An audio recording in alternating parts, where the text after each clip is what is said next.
Sa aming stay sa Manila Hotel, ito ang mga perks na natanggap namin. Una, nabigyan kami ng discount sa room na ito. Ang room ay Superior Deluxe King sa Tower Wing nila. Ang published rate ay 12,500 per night. Pero nakuha ko lang siya ng 11,500 for 2 days. So halos 50% ang discount. Naibook namin to 3 days before the check-in, kasama ng taxes at charges doon sa binayaran, at pati na rin ang complimentary breakfast buffet sa Cafe Ilang-Ilang. Lahat ng welcome food and drinks sa room ay free, kasama ng tsokolate. Ang coke nila ay 200 pesos, pero libre na yon.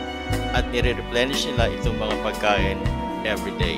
Dahil anniversary namin, ni-request ko itong welcome surprise para sa partner ko, and Manila Hotel did a great job. Ang ganda.